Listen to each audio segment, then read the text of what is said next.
Ya itulah kasus penjambretan di Polres Sleman itu Pantai. Itu kok bisa ke DPR. Nanti orang semua perkara kalau suaminya, kakaknya, adiknya, keluarganya dijadikan tersangka, lagi ngadunya nanti ke DPR semua.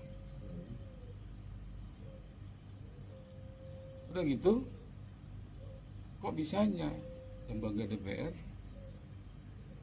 memerintahkan untuk supaya dihentikan prosesnya.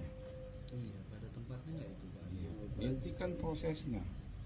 Disalahkan lagi Kapolresnya, disalahkan lagi Kajarinya.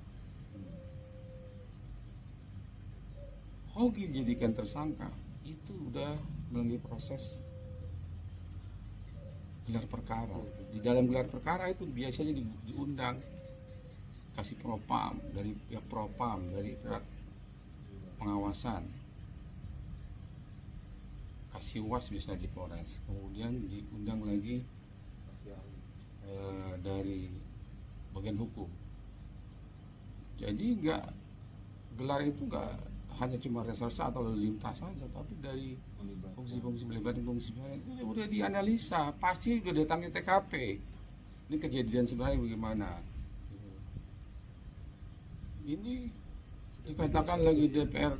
Coba baca pasal 34 KUHP yang baru.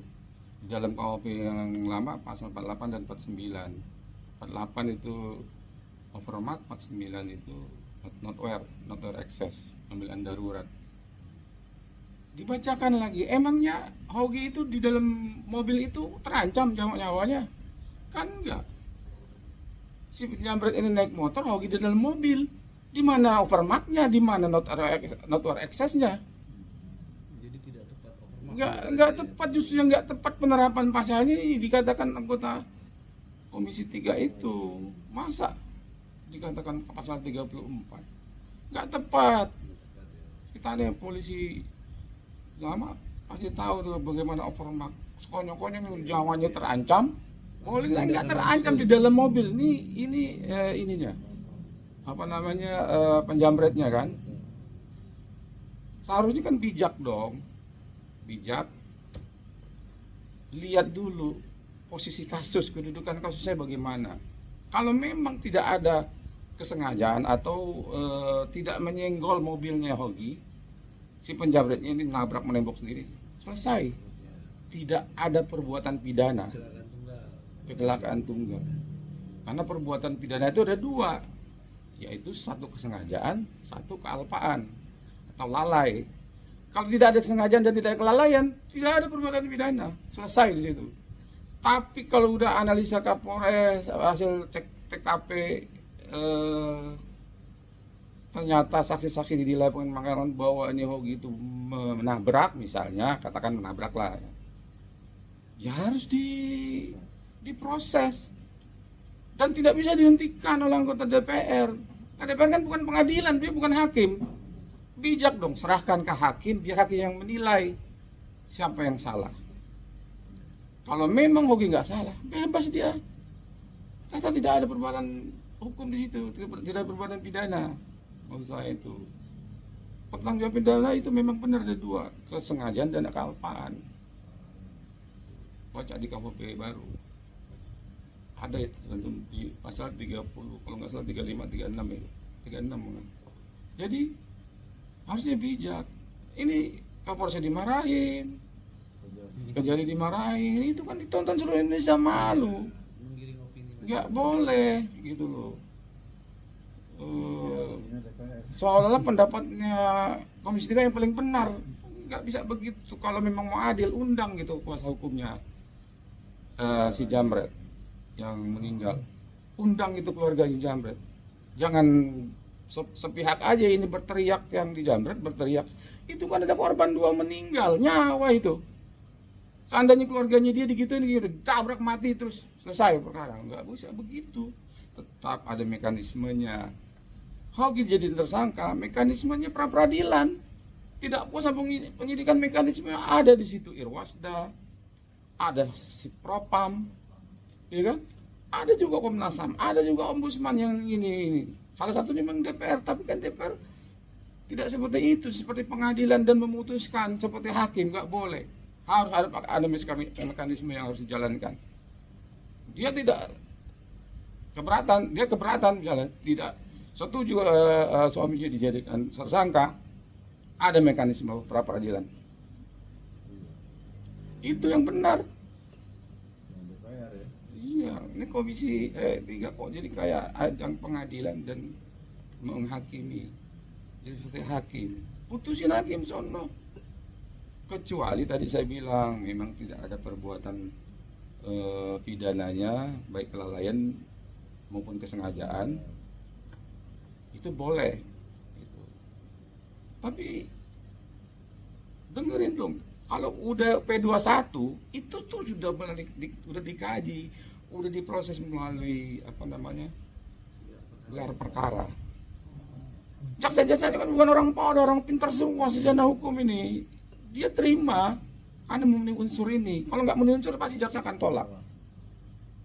Tapi karena udah ada tekanan, ya tahu sendiri apa namanya bidang keamanan itu di bawah pengawasan Komisi 3, sehingga ya sudah mereka apa kata itu ya terima, ya saya salah saya. Sebenarnya nggak begitu, harusnya bijak melihat dari dua sudut, dua pandang, baik dari korban penjamretan maupun dari si jamret sendiri keluarganya. Orang mati dua loh nyawa. Itu bukan berarti kita nanti orang jangan berpikiran terlalu pendek sederhana itu. Nanti orang nggak mau ngejar kalau nanti gue jadi tersangka. Ya tapi ada porsinya gitu loh. Hansip ngejar maling ada porsinya, dia tangkap. Bukan dia bacok dimatiin malingnya. Gitu loh. Ya, porsinya itu hanya menangkap, bukan membuat dia mati si malingnya itu. Itu loh. Jadi berilah pengertian, ya, beri edukasi masyarakat supaya masyarakat paham bahwa mengejar itu boleh-boleh aja, tapi proporsional, punya porsi, tidak berlebihan. Gitu loh. Kalau dalam pengejaran itu ternyata si Hansip juga ini misalnya mau dibacok, itulah namanya overmark. Daripada dia dibacok mati, dia bacok duluan pelakunya. Itu baru namanya overmark. Pembelaan darurat daripada dia mati ini. Itu dibenarkan. Itu. Tapi kalau kembali lagi kasus sono, oh dia di mobil, dia di motor, bagaimana mau overmark? Bagaimana Bapak itu menganalisa pasal 34 KUHP yang baru? Nah, itu saya biar masyarakat Indonesia paham, tidak memponis sepihak. Kita harus bijak lah dari sudut ini bagaimana, dari sisi korban yang mati bagaimana, adil. Hukum katanya berkeadilan, bener yang adil yang bagaimana, adil dulu. Tapi keadil juga kan bukannya mutusin anggota Komisi 3, yang mutusin hakim. Pengadilan. Untuk apa ada lembaga pengadilan? Untuk apa ada hakim? Artinya dalam kasus ini, kasus penjamretan sendiri berjalan, kasus pembunuhan Ya, kasus penjamretan tetap itu ada gugur penuntutan hukuman karena pelakunya meninggal dunia. Tapi kalau yang meninggal dunia ini harus kita lihat berdasarkan bukti, fakta hukum di TKP, keterangan saksi-saksi. Tidak ada maksud membenarkan penjamret di sini. Tidak ada kita mau membenarkan penjamret, tapi faktanya dulu kita dudukin dulu ini. Gitu. Kalau memang tadi saya bilang ada peristiwa pidana itu pertanggungjawaban pidana itu kan saya bilang tadi ada dua, kesengajaan dan kealpaan. Kalau ada itu, dudukin dulu perkaranya, serahkan ke hakim, biar hakim yang memutuskan.